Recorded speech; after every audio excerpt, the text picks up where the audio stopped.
भाइयों बहनों नमस्कार। मैं अनिल शुक्ला वार्षिक पूर्व सांसद अपने चैनल जनयात्रा टीवी में आप सबका हार्दिक वंदन अभिनंदन करता हूं। साथियों, आज हमारा वार्ता का विषय है जनसंख्या नियंत्रण कानून क्यों आवश्यक है। साथियों, जनसंख्या की दृष्टि से भारतवर्ष इस समय दुनिया का सर्वाधिक आबादी वाला देश है। आज़ादी के बाद पहली जनगणना जो 1951 में कराई गई, उस समय देश की आबादी 36 करोड़ थी, जो कि 2011 में बढ़कर 121 करोड़ हो गई।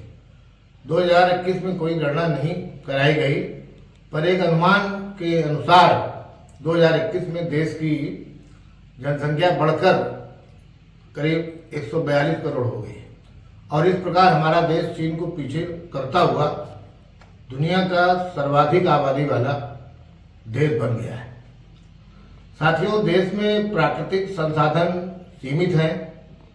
जिस अनुपात में जनसंख्या बढ़ रही है उसका बोझ ये संसाधन नहीं उठा सकते हैं। अतः जनसंख्या नियंत्रण आवश्यक है। इसके लिए पूर्व में भी कदम उठाए गए। 2 या 3 बच्चे होते घर में अच्छे नारा आया, बाद में इसको हम दो हमारे दो का नारा में बदल दिया गया और केंद्र तथा राज्य सरकारें भी सक्रिय हुई।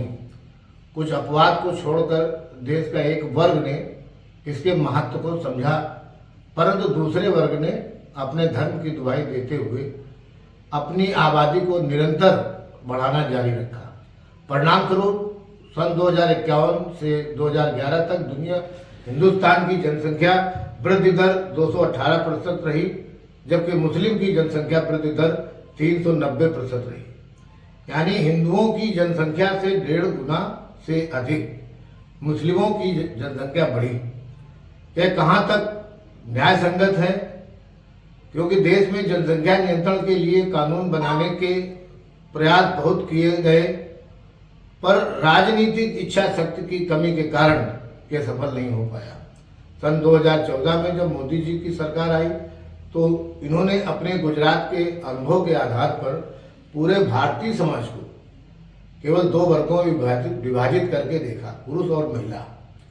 सरकार ने देश के विकास के लिए कदम उठाया तथा साथ में यह भी देखा कि विकास का ब्रेड समाज के निचले पायदान पर खड़े व्यक्ति को भी मिले। इसके लिए उन्होंने पूरे भारतीय समाज को 2 वर्गों में बांट कर देखा, पुरुष और महिलाएं।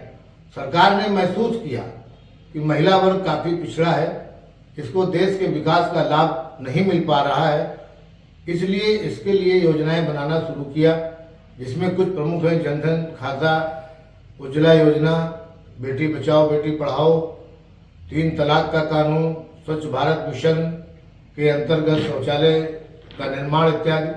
सरकार महिला सशक्तिकरण पर पूरा फोकस करना आरंभ किया, जिसका परिणाम भी इस वर्ग को मिलना शुरू हो गया और 2019 में महिलाओं ने बड़ी संख्या में मोदी जी को वोट भी दिया। दोबारा सत्ता में भी उनको बैठाना। सरकार महिला सशक्तिकरण की दिशा में तेजी से आगे बढ़ रही है। इस बीच हमारे देश की अन्य विपक्षी पार्टियां अपना राजनीतिक भविष्य सुरक्षित रखने के लिए इस समाज को टुकड़ों में बांटने के उद्देश्य से जाति जनगणना पर जोर देना शुरू किया और जात पर आधारित जनगणना कराकर जिसकी जितनी आबादी संसाधनों पर उसकी उतनी भागीदारी का नारा देने लगे और जात की आबादी के हिसाब से हर जगह आरक्षण की मांग उठाने लगे। बिहार सरकार ने तो मोदी जी के महिला सशक्तिकरण से घबराकर जातिगत आधारित आंकड़ा भी पेश कर दिया, जिसने सवर्ण और पिछड़ी जाति के बीच खाई बढ़ाने का काम किया है, जबकि आंकड़े विश्वसनीय नहीं है। इनमें मुस्लिमों को भी जोड़कर पिछड़ी जातियों को 63% बताया जा रहा है, जबकि ये 52% के करीब है। इस गणना में मुस्लिम जनसंख्या का 70% पिछड़ी जात में शामिल कर लिया गया है। अब राजनीतिक पार्टियों के इस हथकंडे एवं सत्ता के लिए ऊंची राजनीति का प्रभाव यह होगा कि समाज का एक वर्ग जो लंबे समय से यानी 1961 से सरकार के नारे पर विश्वास करके कि हम दो हमारे दो के अनुसार जनसंख्या वृद्धि को नियंत्रित किए हुए है, अब वे अपील करेंगे कि परिवार नियंत्रण को नकार दे और अपनी आबादी बढ़ाए। आने वाले समय में कितनी भयावह स्थिति पैदा हो जाएगी। इसलिए साथियों, जाति जनगणना के पीछे एक बहुत ही सोची समझी चाल है कि जो भारतीय समाज एक वर्ग विशेष के रूप में अपनी पहचान बना रहा है उसे जाति में उलझाकर खंडित करते रहें और दूसरे वर्ग की आबादी इसी प्रकार बढ़ती रहे।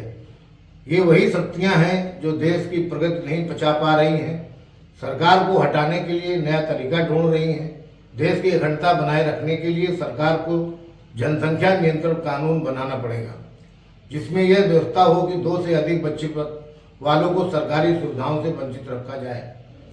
इस प्रकार का कानून बन जाने से सब जाति जनगणना की राजनीति धरी की धरी रह जाएगी और देश एक भयंकर सामाजिक तूफान से बच जाएगा। यदि इस प्रकार का कानून नहीं बनता है तो एक विशेष वर्ग की आबादी तेजी से बढ़ती जाएगी और वे देश के संसाधनों पर अधिकार जताएंगे तथा न मिलने पर उसे छीनने की कोशिश करेंगे। कितनी भयानक स्थिति पैदा हो जाएगी। देश की जनता मौजूदा सरकार से जनसंख्या नियंत्रण कानून की अपेक्षा रखती है। सबको पता है कि जितनी दृढ़ इच्छा शक्ति इस सरकार और प्रधानमंत्री जी में है उतनी अन्य किसी में नहीं। कश्मीर से धारा 370 हटाने का मामला हो या 35A को हटाने का मामला हो, 3 तलाक का कानून बनाने की बात हो, नारी शक्ति बंधन अधिनियम पास कराने की बात हो, इसी सरकार के दृढ़ इच्छा शक्ति का परिणाम है। यदि देश को वर्ष 2047 तक एक विकसित राज्य बनाना है तो इसे अपनी जनसंख्या पर नियंत्रण करना ही पड़ेगा। कानून बनाकर उसे समाज को शिक्षित करके हिंदू आबादी को तो नियंत्रित किया जा सकता है, लेकिन मुस्लिम आबादी पर इसका कोई प्रभाव नहीं पड़ेगा। इसलिए कानून बनाकर ही जनसंख्या पर नियंत्रण किया जा सकता है। इस विषय में किसी भी राजनीतिक पार्टी को विरोध भी नहीं करना चाहिए, क्योंकि देश का विभाजन इसी आधार पर हुआ था। जिस इलाके में मुस्लिम जनसंख्या ज्यादा थी वह हिस्सा पाकिस्तान को दे दिया गया। फिर जिस प्रकार इनकी आबादी बढ़ रही है उस पर यदि नियंत्रण न किया गया तो फिर स्थिति भयावह होगी। विशेष रूप से बिहार और पश्चिम बंगाल की स्थिति बहुत खराब होती जा रही है। बिहार और बंगाल में तो अत्यंत भयावह स्थिति अभी से बन गई है। मेवात जैसी घटनाएं बंगाल और बिहार के किस इलाके में कब हो जाएं कुछ कहा नहीं जा सकता। इन प्रांतों में जनसंख्या का घनत्व इतना ज्यादा है कि कुछ इलाके अभी से गाजा पट्टी की तरह हो गए। वहां सरकार का कोई नियंत्रण नहीं रह गया है। स्थिति कितनी भयानक होगी इसका अंदाजा आप वर्तमान में गाजा पट्टी और इजराइल युद्ध की घटना से लगा सकते हैं। इस पर किसी का ध्यान न जाए, इसलिए वहां की सरकार जातिगत जनगणना का नया नारा दे रही है। भारतवर्ष एक लोकतांत्रिक देश है और लोकतंत्र में सत्ता का हस्तांतरण संख्या बल के आधार पर होता है। यदि जनसंख्या पर नियंत्रण नहीं किया गया तो विशेष वर्ग की आबादी बढ़ने से उनका संख्या बल बढ़ता जाएगा और धीरे धीरे वे सत्ता के नजदीक पहुंचते जाएंगे। अभी तक एक मिथ जो उनके अंदर था कि बिना हमारे समर्थन के हिंदुस्तान में कोई भी सत्ता पर काबिज नहीं हो सकता है, परंतु इस बात को 2014 से देश की जनता ने माननीय मोदी जी के नेतृत्व में गलत साबित कर दिया है, जिसे वामपंथी विचारधारा के लोग पचा नहीं पा रहे हैं और जातिगत मुद्दे उठाकर लोगों को एक भ्रम में बांटकर एक वर्ग विशेष की बढ़ती आबादी के कारण हो रही परेशानियों से ध्यान हटाना चाहते हैं। यह एक सोची समझी राजनीति का हिस्सा है। अतः सरकार को जनसंख्या नियंत्रण कानून बनाकर इन मंसूबे को विफल करना चाहिए। बहुत बहुत धन्यवाद। यदि आपको मेरा चैनल पसंद आया हो तो इसे लाइक व सब्सक्राइब करना न भूलें। आपका साथी अनिल शुक्ला, भारती, पूर्व सांसद।